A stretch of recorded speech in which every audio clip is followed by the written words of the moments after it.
ബഹുമാന്യരായ ശ്രോതാക്കളെ, കഴിഞ്ഞ എപ്പിസോഡിൽ ഞാനൊരു വീട്ടമ്മ ജൂലിയും ആ ജൂലിയുടെ ജീവിത പങ്കാളി ജൂലിയസും ആയിട്ടുള്ള ജീവിതത്തെക്കുറിച്ചാണ് ഞാൻ പ്രതിപാദിച്ചിരുന്നത്. ജൂലിയസിന് നാർസിസ്റ്റിക് പേഴ്സണാലിറ്റി ഡിസോർഡർ ഉള്ള വ്യക്തിയായിരുന്നു. 21 വർഷക്കാലം ആ മകൾ ഈ ജീവിത പങ്കാളിയുമായിട്ട് ജീവിച്ചു.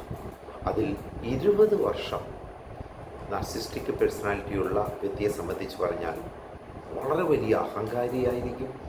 സ്വന്തം കാര്യം മാത്രം അന്വേഷിക്കുന്ന വ്യക്തി, അതോടൊപ്പം തന്നെ വളരെ മറ്റുള്ളവരെ നിയന്ത്രണ വിധേയമാക്കുന്ന ഒരു വ്യക്തി, അതോടൊപ്പം വളരെയധികം ആത്മപ്രശംസ കിട്ടണമെന്ന് ഉള്ള വ്യക്തിയും കൂടിയായി.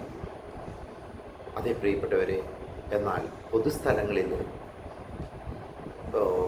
മറ്റൊരു ചിത്രമാണെന്ന് ഞാൻ പറഞ്ഞിരുന്നു. വളരെ ആദരണീയനായ ഒരു വ്യക്തിയായിരുന്നു. ബഹുമാന്യനും ഭാഗ്യപ്പെട്ടവനുമായെന്ന് മറ്റുള്ളവരൊക്കെ മുദ്ര കുത്തിയിരുന്ന ഒരു വ്യക്തിയായിരുന്നു.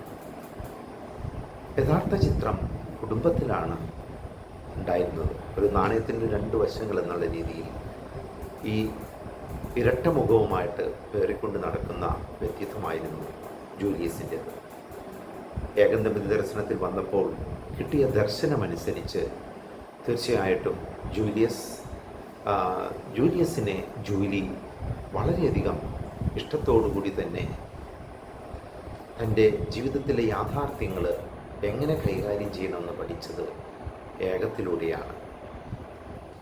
ഒരു വീട്ടമ്മ എന്നുള്ള നിലയിൽ കുടുംബത്തെ കഴിയുന്ന അത്ര മികച്ച രീതിയിൽ സംരക്ഷിക്കുന്നതിനോടൊപ്പം അതിനെ പരിപോഷിപ്പിച്ച് കുറഞ്ഞ ഒരു ജീവിതാന്തരീക്ഷമാണ് തനിക്ക് ലഭിച്ചതെങ്കിലും മക്കളെ ഈ ഒരു അന്തരീക്ഷത്തിൽ എങ്ങനെ സംരക്ഷിച്ചു പോരണമെന്ന് ജൂലിക്ക് തീർച്ചയായിട്ടും മനസ്സിലാക്കാൻ സാധിച്ചു. ഈ വെല്ലുവിളികൾക്കൊക്കെ അപ്പുറം അവൾ വളർച്ച കണ്ടെത്തിയത് വളരെ രസകരമായി.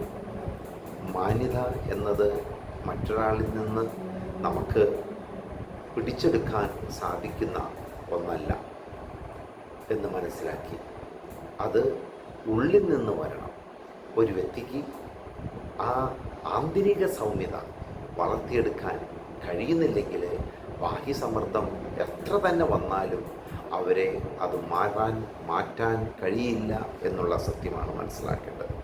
അതെ, തീർച്ചയായിട്ടും അത് എങ്ങനെ ഇനി അത് കൈകാര്യം ചെയ്യണമെന്ന് ജൂലി പഠിച്ചു എന്നുള്ളതാണ്. അവൻ്റെ പെരുമാറ്റത്തിൽ ഉണ്ടാകുന്ന ഞാൻ എങ്ങനെ പ്രതികരിക്കുന്നു എന്നുള്ളതിനെ ആസ്പദമാക്കിയാണെന്നും തീർച്ചയായിട്ടും ജൂലിയുടെ വൈകാരിക ആരോഗ്യം എങ്ങനെ സംരക്ഷിക്കണമെന്നും അവളുടെ ജീവിതത്തിൽ രണ്ടുപേരുടെയും ആ കുഞ്ഞുങ്ങളെ എങ്ങനെ സ്വയം ബഹുമാനിക്കണമെന്നും മറ്റുള്ളവരെ എങ്ങനെ ബഹുമാനിക്കണമെന്നും അവൾക്ക് തീരുമാനിക്കാൻ കഴിയും എന്നുള്ളത് മനസ്സിലാക്കി. എല്ലാത്തരം ഉത്തരങ്ങളും എനിക്കറിയില്ല എന്നവൾ പറഞ്ഞു. പക്ഷേ അവൻ്റെ പെരുമാറ്റം അവളുടെ ജീവിതത്തെ നിയന്ത്രിക്കാൻ അവൾ അനുവദിക്കില്ലെന്ന് ഒരു തീരുമാനം ആദ്യമെടുത്തു. അതിരുകൾ നിശ്ചയിച്ച് അവരുടെ ജീവിതത്തിൽ സൗമ്യതയുള്ള ഒരു മനോഭാവം വളർത്തിയെടുക്കുന്നതിലൂടെ എന്തിന് ജൂലിയെയും അവരുടെ കുട്ടികളെയും സംരക്ഷിക്കുന്നതിനുള്ള കഴിവ് അവൾക്കുണ്ടെന്ന് മനസ്സിലാക്കി. വിഷലിപ്തമായ ഒരു പെരുമാറ്റം അനുവദിക്കുകയോ എല്ലാം ശരിയാണെന്ന് നടിക്കുകയോ ചെയ്യുക എന്നല്ല ഇതിനർത്ഥം. നേരെ മറിച്ച് ബുദ്ധിമുട്ടുള്ള സത്യങ്ങളെ അഭിമുഖീകരിക്കുകയും സ്നേഹം, ധൈര്യം, വിശ്വാസം എന്നിവയിലൊക്കെ അധിഷ്ഠിതമായ ഒരു തിരഞ്ഞെടുപ്പുകൾ നടത്തുകയും ചെയ്യുക എന്നതാണ് ഇതിനർത്ഥമെന്ന് നമ്മൾ മനസ്സിലാക്കി. പ്രാർത്ഥനയിലൂടെയും അതോടൊപ്പം തന്നെ ഉപദേശം തേടുന്നതിലൂടെയും അതുപോലെ തന്നെ അതിരുകൾ നിശ്ചയിക്കുന്നതിലൂടെയും മറ്റുള്ളവരുടെ പ്രവൃത്തികളല്ല അവളുടെ മൂല്യം നിർണ്ണയിക്കുന്നതെന്ന് മനസ്സിലാക്കുന്നതിലൂടെയും അവൾക്ക് അവളുടെ സ്വന്തം ജീവിതത്തിൽ സൗമ്യതയുടെ ഒരു അന്തരീക്ഷം സൃഷ്ടിക്കാൻ കഴിയും എന്നുള്ളത് പഠിച്ചു. ഈ പരീക്ഷണ നിമിഷങ്ങളിലൊക്കെ ദൈവത്തിൻ്റെ പദ്ധതിയിൽ ആശ്രയിക്കേണ്ടതിൻ്റെയും അവൻ്റെ സാന്നിധ്യത്തിൽ സമാധാനം കണ്ടെത്താൻ തുനിയുന്നതിൻ്റെയും പ്രാധാന്യം അവൾ പഠിച്ചു. സമാനമായ പോരാട്ടങ്ങളിലൊക്കെ ഏർപ്പെടുന്ന അവരൊക്കെ ഓർക്കണം, യഥാർത്ഥ മാന്യത എന്നത് ബാഹ്യരൂപത്തെക്കുറിച്ചുള്ളതല്ല കേട്ടോ. ആരും കാണാത്തപ്പോൾ നമ്മൾ മറ്റുള്ളവരുടെ എങ്ങനെ പെരുമാറുന്നു എന്നുള്ളതാണ് പ്രധാനം.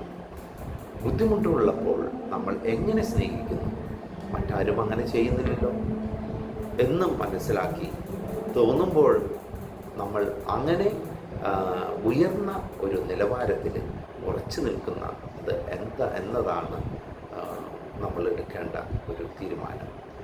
ഉള്ളിൽ നിന്ന് മാത്രം വരുന്ന ഒരു കൃപയാണത് കേട്ടോ.